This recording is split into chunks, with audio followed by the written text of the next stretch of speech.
Ya, 10 sunnah-sunnah para nabi. Nah, nanti kita jelaskan apa makna sunnah di sini ya. Yang pertama, menggunting kumis. Menggunting, wa qassus syarib bahasanya ya. Makanya sunnah untuk kumis itu Pak bukan dicukur dia, digunting. Gunting. Ya, digunting dia, ya. Nah, itu sunnahnya. Maka dulu ada syekh ya ketika datang di apa dulu di tempat kita, dilihatnya ada ustadz agak apa ya, agak bersih itu, dicukur gitu ya. Maka dia mengatakan hadza laisa minas sunnah katanya. Ini bukan sunnahnya katanya. Sunnahnya itu digunting ya, dipangkas gitu, digunting. Itu sunnahnya. Menggunting kumis kalau bisa, Pak ya. Nah. Kemudian i'fa'ul liha, al-lihyah ya. Membiarkan jenggot. Kemudian yang ketiga as-siwak, bersiwak, membersihkan gigi. Kemudian yang keempat istinsyak.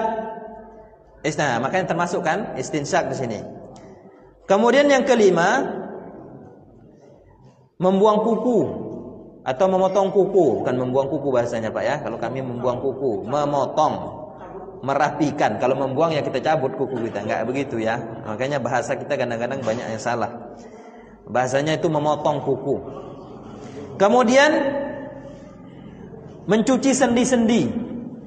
Mencuci sendi, Pak.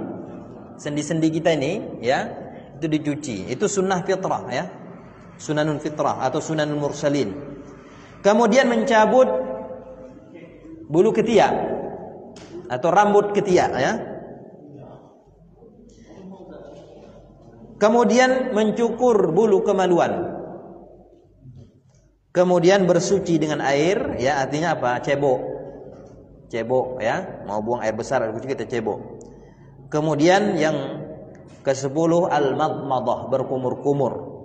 Nah, itu 10 sunan mursalin. Nah, mereka melihat ini kan 10, termasuklah situ istinsyak, menghirup air. Berarti katanya hukumnya sunnah. Karena pun judulnya asrun min sunanil mursalin, 10 daripada sunnah para nabi. Ya? Berarti hukumnya sunnah ini katanya. Karena istinsyak ini dalam hadis dikatakan asrun min sunanil mursalin, 10 daripada sunnah rasul, para rasul ya. Jadi mereka berkesimpulan melihat itu mengatakan sunnah, bukan wajib. Nah, kita lihat nanti penjelasan yang berikutnya ya. Enggak sampai di sini, Pak ya. Kalau pulang antum di sini putuslah ya. Itu yang pertama. Dalil mereka mengatakan itu karena menghirup air ke hidung ini bagian daripada 10 sunnah para nabi katanya. Berarti dia tidak wajib orang masuk ke 10 sunnah tadi kok katanya kan. Nah, seperti itulah. Kemudian wastadallal al-mujibun biqaulihi ta'ala. Yang mengatakan wajib dalilnya ini pula. Firman Allah Subhanahu wa taala, "Faghsilu wujuhakum." Maka basuhlah wajah-wajah kalian. Wal anfu minal wajhi. Hidung itu bagian daripada wajah katanya, ya. Sedangkan Allah mengatakan sucilah, basuhlah wajah-wajah kalian ketika berwudu itu, ketika hendak sholat. Maka hidung ini bagian daripada wajah, maka wajib dia dicuci. Nah, hidung bukan luar saja, tapi dalam rongga ini juga termasuk hidung, maka wajib dia dimasukkan air katanya, ya. Wabil ahadits al-katsirah as-sahihah min sifati fi'li sallallahu alaihi wasallam wa amarahu bidzalika. Dan banyak hadis-hadis Nabi sallallahu alaihi wasallam yang sahih. Kemudian sifat wudu Nabi sallallahu alaihi wasallam di mana Nabi memerintahkan untuk mencuci atau menghirup air ke dalam hidung. Nah, jadi dua pendapat ini, Pak ya. Yang satu tadi mengatakan sunnah karena ini adalah bagian daripada 10 sunnah al-mursalin.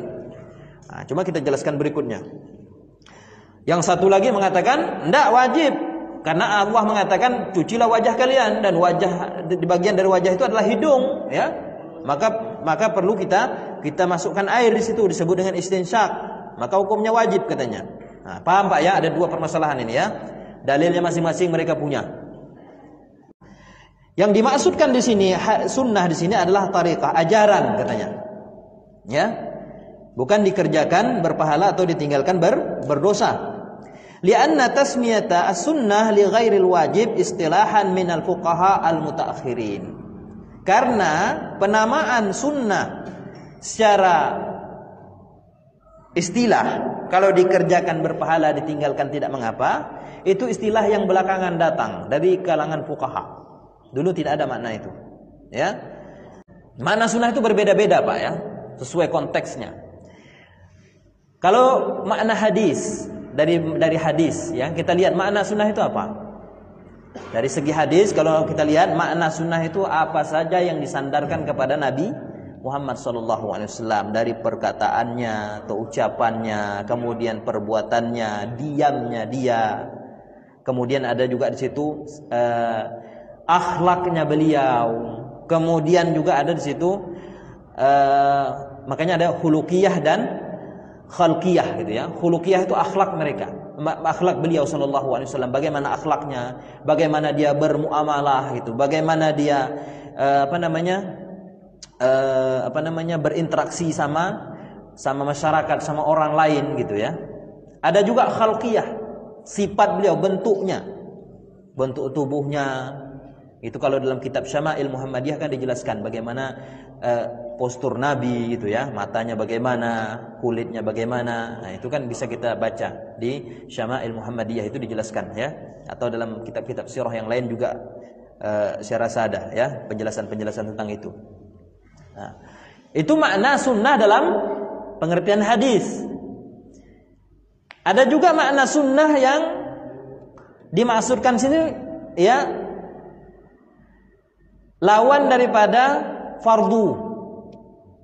Nah, kalau dikerjakan berpahala, kalau ditinggalkan tak mengapa. Itulah istilah yang belakangan datang dari kalangan al-fuqaha ya.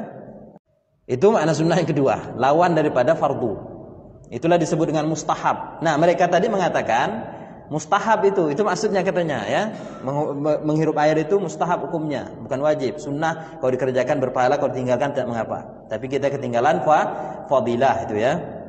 Itu yang dikatakan oleh Imam Abu Hanifah, Malik, Syafi'i dan Sufyan dan yang lainnya tadi. Ada juga makna sunnah lawan daripada bid'ah. Ini sunnah, beginilah kita kalau melaksanakan amalan sholat gitu ya. Kalau tidak seperti ini hati-hati, ada unsur-unsur bid'ahnya di dalamnya. Nah, sunnahnya kita melaksanakan fardu kifayah beginilah gitu ya.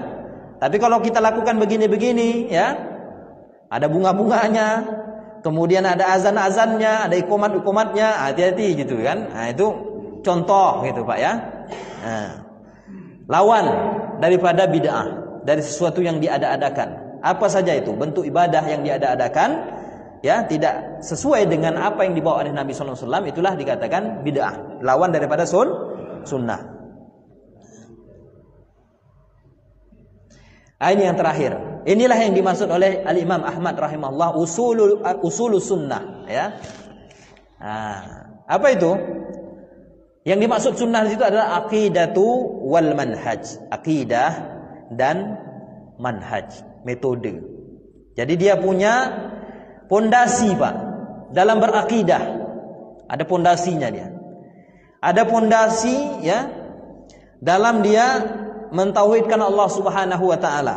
Nah, ini paling penting Pak. Sunnah yang dimaksudkan akidah wal manhaj ini sangat sangat penting sekali.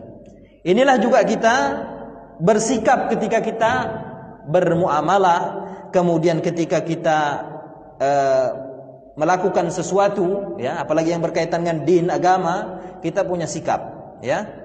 Maka tidak terlepas daripada yang namanya manhaj ya.